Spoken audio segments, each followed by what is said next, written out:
இறைமகன் இயேசு கிறிஸ்துவிலும் இறைவனின் தாயும் நம்மை கண்ணுக்குள்ளாய் வைத்து உயிரினும் மேலாய் நேசிக்கிற அன்னை மரியாளிலும் அன்புக்குரிய சகோதர சகோதரிகளே, இந்த புனிதமான பீடத்திலிருந்து உங்களை அன்போடு வாழ்த்துக்கிறேன். God bless you. அன்புக்குரியவர்களே, கர்தினால் வால்டர் காஸ்பர் என்கின்ற உலக புகழ்பெற்ற ஜெர்மானிய கர்தினால் ஒரு புத்தகம் எழுதினார். இரக்கம் என்பது இறைவனின் திருப்பெயர் என்று எழுதினார். Mercy is the name of God என்று எழுதினார். அந்த புத்தகத்தை படிச்சுட்டு தான் திருத்தந்தை பிரான்சிஸ் அவர்கள் உலகம் முழுதும் மெர்சி, இயர் ஆஃப் மெர்சி என்று டிக்ளேர் பண்ணார். இரக்கத்துக்கு இவ்வளோ வல்லம் இருக்குது அப்படின்னு மாதா பார்த்தோம்னா புரிஞ்சுக்கும். இரக்கம் என்பது அவ்வளவு உன்னதமான ஒரு குணம், தெய்வீக குணம். விடுதலை பயணம் 34 அதிகாரத்தில் மோசேன் கடவுளை பார்த்து கேட்கிறார், ஆண்டவரே உங்க பேர் என்ன? ஐ ஆம் ஹூ ஐ ஆம்னு சொன்னீங்க, அதை விளக்கி சொல்லுங்க அப்படின்றார். சொல்றேன் அப்படின்னார். என்ன சொன்னார்? உன் கடவுளாகிய ஆண்டவர் ஆண்டவர், அவர் அன்பும் அருளும் இரக்கம் உள்ளவர். Praise the Lord, praise the Lord. உங்க பேர் என்னங்கன்னு கேட்டதுக்கு அவர் என்ன சொன்னாரு? அன்பும் அருளும் இரக்கமும் கொண்டவர், சினம் கொள்ள தாமதிக்கிறவர், தண்டிக்க மறக்கிறவர். சாமியுடைய குணங்க இரக்கமா இருக்குது. சாமியுடைய குணம். இரக்கத்தோட வாழ்ந்தோம்னா நம்ம சாமியுடைய குணத்தை தாங்கி நிற்கிறோம். பெர்னாந்து உலக புகழ்பெற்ற மாதாவின் பக்தர், அற்புதமான பக்தர், புனிதர். மாதா பத்தி ஒரு ஜெபம் எழுதணும், அதை சாகிற வரைக்கும் யாரும் மறக்க கூடாது, உலகத்தினுடைய எல்லா மொழியிலும் நினைச்சு பார்த்து ஜெபிக்கணும்னு நினைச்சார். யோசிச்சு ஜெபிச்சு தவறு தான் எடுத்து எழுதுறார். முதல் வார்த்தை மிகவும் இரக்கமுள்ள தாயேன்னு எழுதுறார். Praise the Lord. எதை விட அந்த அம்மா இரக்கமுள்ள தாய், இரக்கமுள்ள தாய், எதுக்கும் பயப்படாம இறங்கி கொடுப்பாங்க. இரக்கமுள்ள தாய். அன்னை தெரேசா கூட அப்படிதான். மாதாமல் அவ்வளோ பக்தி, அவ்வளோ பக்தி, உசுருக்கு மேல நினைப்பாங்க. அந்த சிஸ்டம் கீழே 3 தான் பார்ப்போம். ஒரு கல்கத்தா காட்டன் சாரி, ஒரு சிலுவை, இடுப்பில் ஒரு ஜமால். அதுதான் இன்னைக்கும் மதரசா சிஸ்டர்கிட்ட போய் கேளுங்க, எம்ஜி ரோடுக்கு எவ்வளோ தூரமா இங்கிறது கேட்டீங்கன்னா நீங்கள் என்ன சொல்லுவீங்க? 1/2 கிலோமீட்டர் மினிமம் சார்ஜ் ஆட்டோமிங்க. அந்த சிஸ்டம் சொல்லுவாங்க 2 ஜமால தூரம்பாங்க, 2 ரோசரி டிஸ்டன்ஸும்பாங்க. அதுதான் இரக்கத்தினுடைய பக்தியா. இரக்கத்தோடு இருந்தீங்கன்னா கடவுளை காட்டுவோம் உலகத்துக்கு. பேசுகிற பேச்சில் சொல்ல கடவுளை உலகத்துக்கு காட்டுவோம். மாதா காட்டினாங்க. 3 சின்ன செய்திகளை சொல்லி என் மறைவுரை நிறைவு செய்கிறேன். இரக்கம் என்பது இறைவனின் திருப்பெயர், திருப்பலி என்பது இரக்கத்தின் மறுபெயர். இந்த சாமியை நம்ம உண்டோம்னா, இரக்கமே விடுவோம். அந்த சாமி உண்டோம்னா அந்த இரக்கத்தின் பிம்பமா நம்ம மாறுவோம். வயிற்றுலையும் மார்லையும் மடியிலையும் அந்த குழந்தை இயேசுவை தாங்கின அந்த அம்மா இரக்கமா இருந்தாங்க. இரக்கன்றதுங்க எந்த எதிர்பார்ப்பு இல்லாமல் உதவி செய்யறது. எந்த எதிர்பார்ப்பு தெரியாது. நான் உங்க வீட்டுக்கு வந்து மொய் வச்சா நீங்க எங்க வீட்டுக்கு மொய் வைப்பீங்க.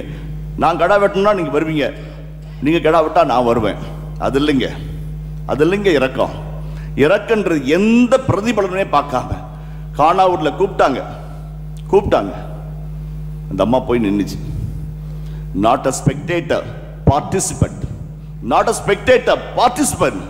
ஓரமா நின்று பட்டுப்படவா லோலாக்கு ஜிம்பிக்கு நெக்லஸ் வேடிக்கை பார்க்க வரல. அந்த வேதனை புரிஞ்சுக்க பார்த்தாங்க. வீட்டுக்காரங்க சொல்லவும் முடியாம மெல்லவும் முடியாம தவிச்சு திக்கி திணறி நின்னாங்க. நெத்தி வேர்த்து தலை சொரிஞ்சு கையை பசஞ்சாங்க. அந்த அம்மா புரிஞ்சுக்கிச்சு ஏதோ சம்திங் ராங்னு புரிஞ்சுக்கிச்சு. அதாங்க கம்பேஷன். லத்தீன் மொழியில கம்பேஷனுக்கு கும்பாசியோனாரே, உன் வலி உடல்ல அந்த வலியை மனசுல உணர்ற பாருங்க, அதான் இறக்கம். அந்த அம்மா புரிஞ்சுக்கிச்சு. என்னமாச்சு? ஒன்றும் இல்லை ரசம் அப்படின்னுச்சு. குடுன்னு ஓடுச்சு. ரசம் திந்துருச்சுப்பா அப்படின்னாங்க. யாருங்க கேட்டா? ரசம் திந்துச்சு பற்றி அம்மா உங்க மகன்கிட்ட சொல்லி ரெக்கமெண்ட் பண்ணுங்கன்னு சொன்னாங்களே. இறக்கன்றது யாரும் கேட்காம அடுத்தவங்க வலிய, வேதனைய, துன்பத்தை, வறுமைய, கண்ணீரை, கதறலை உணர்ந்து பார்த்து நேசிக்கிறோம் பாருங்க, அதான் இறக்கம். அது அந்த அம்மா கிட்ட நிறைய இருந்துச்சு. எலிசபெத் அம்மா லெட்டர் போட்டாங்களா? இமெயில் போட்டாங்களா? வாட்ஸ்அப்ல மெசேஜ் அனுப்பினாங்களா? மேரி வந்து ஹெல்ப் பண்ணிட்டு போன்னு சொன்னாங்களா? விரைந்து ஓடினாள். ஓடக்குள்ள அவங்க சும்மா இருந்தாங்களா? கடவுளின் தாய், விண் படைத்து மண் படைத்து ஆண் படைத்து அனைத்தும் படைத்த ஏக இறைவனின் ஒற்றை தாய். 15 வயசு பொண்ணு எவ்வளோ வேகம்! 163 கிலோமீட்டர் போய் 3 மாசம் தங்கி வாரி வழிச்சு அந்த அம்மாக்கு எல்லாம் செஞ்சு கொடுத்து ஒதுங்கி நிற்குது. அதான் மனசு. கேட்காம செய்யணுங்க. அண்ணன் தம்பிங்க சொந்த அக்கா தங்கச்சிங்க தடுமாறுவாங்க. நம்ம கியா காரில் போயிட்டு இருப்போம், பேங்க் பேலன்ஸ் இருக்கும். கேட்கட்டுமே கேட்டால் கொடுக்க, கேட்காம கொடுத்துருமா. பிச்சைக்காரங்களும் நடத்துவங்க. இறக்குன்றது அது இல்லைங்க. கேட்டு கொடுத்தா பிச்சை, கேட்காம கொடுத்தா இறக்கம். சாமி நம்மளை பிச்சைக்காரன் நடத்துறாரா? நம்மள அப்படி அந்த ஓரத்தில் வரக்குள்ள ஓடி போய் தாவி அணைத்து கட்டி அணைத்து முத்தமிட்டு வாடான்னு கூட்டு போறாரு. வேலைக்காரன்னு சேர்த்துங்கப்பான்னு கெஞ்சறாமன். காலுக்கு மிதியடி, கைக்கு மோதிரம், பட்டாட உடுத்து கொழுத்த கன்றாடிங்கன்றாரு. அதான் சாமி நம்மள நடத்துற விதம். நம்மள சாமி மதிக்கிறாரு, நமக்கு அன்பு காட்டுறாருன்னா நம்ம அந்த அன்பை காட்டணும் மற்றவங்களுக்கு. அதுதான் கிறிஸ்தவ வாழ்க்கை. அதுதான் அம்மாவுடைய பிள்ளைங்கன்ற அர்த்தம். ஜெபமாலை கையெடுக்க, எந்த கையில ஜெபமாலை எடுக்கிறோமோ அந்த கையை நீட்டி ஏழைகளுக்கு உதவணும். அப்படி இல்லைன்னா ஜெபமாலுடைய சக்தி உங்களுக்குள்ள வராது. ஓராயத்தில் போரா, எந்த கையால ஜெபிக்கிறீங்களோ அந்த கையை நீட்டி உதவணும். அப்பதான் அந்த இடத்துல 20 லட்சம் 30 லட்சம் பேங்க்ல போட்டிங்கன்னா கடைசி காலத்தில் உங்களுக்கு சோறு போடும். அது ஏழைங்க தட்டில் போட்டிங்கன்னா அந்த மோட்சத்துலையும் உங்களுக்கு சோறு போடும். நிறைய பேர் உண்போம், குடிப்போம், வாழ்வோம், வளர்வோம், சிரிப்போம் நினைக்கிறான். சிரிப்பில் அழகான சிரிப்பு எது தெரியுங்களா? அடுத்தவங்களை சிரிக்க வைக்கிறது தான், அடுத்தவங்க மனம் மகிழ வைக்கிறது தான். அந்த அம்மா அதை பார்த்துக்கிட்டே இருந்தாங்க.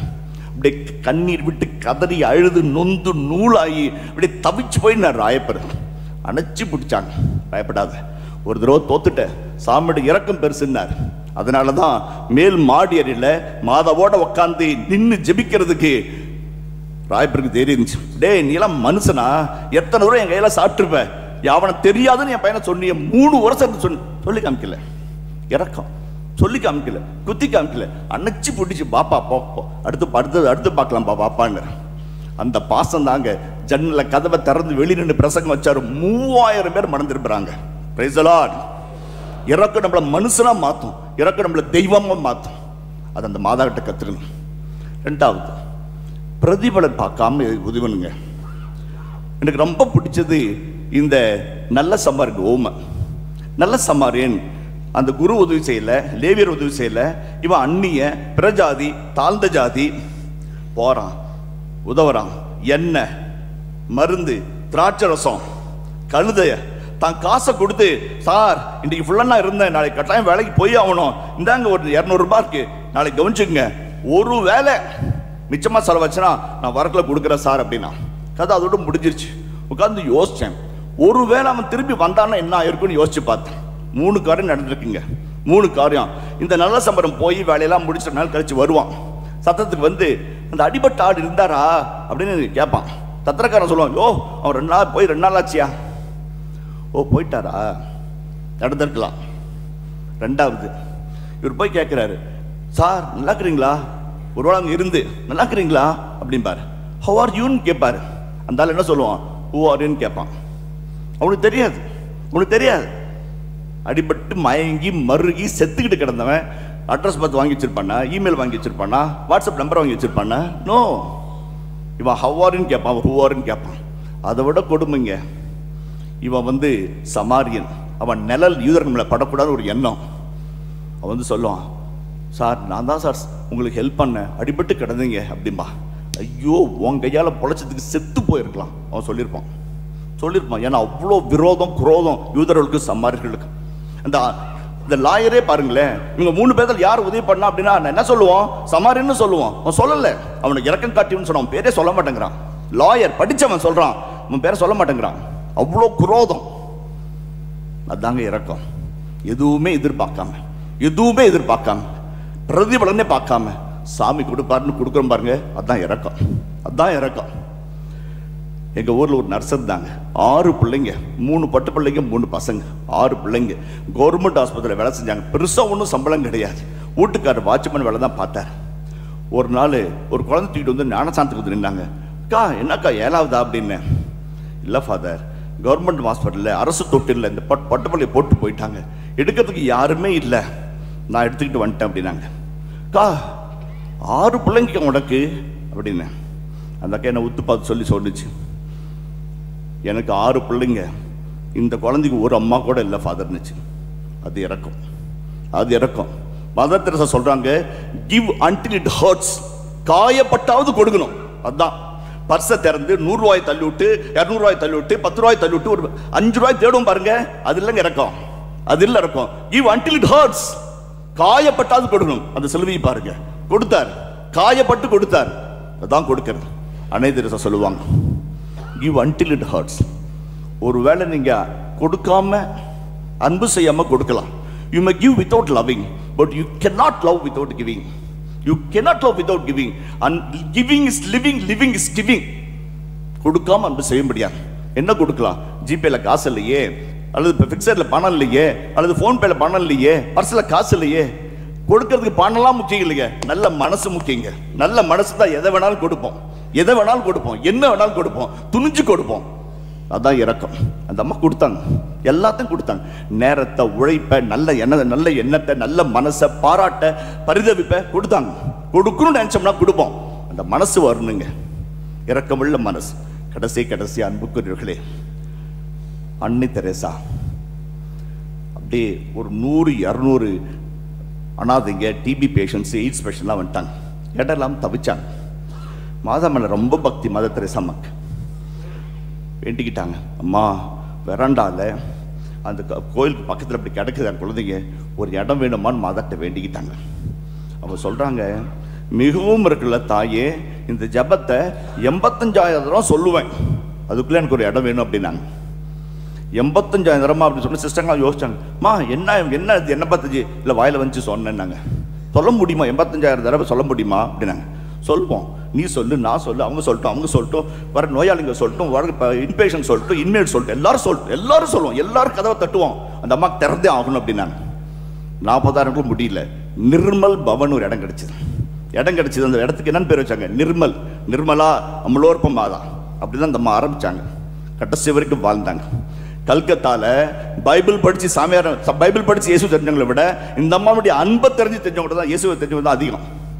பைபிள் படிச்சு இயேசுவை தெரிஞ்சுக்கிட்டவங்களை விட இந்த அம்மாவுடைய சேவையை பார்த்து இயேசு புரிஞ்சவங்க நடத்தணும். நீங்க தான் Bible, mobile Bible, walking Bible, talking Bible. இயேசுவா வாழணும். அந்த அம்மாவுக்கு அதுதான் பெரிய நன்றி கடன். இந்த நாள் இரக்கத்தின் நாளா இருக்கட்டும். ஆமென்.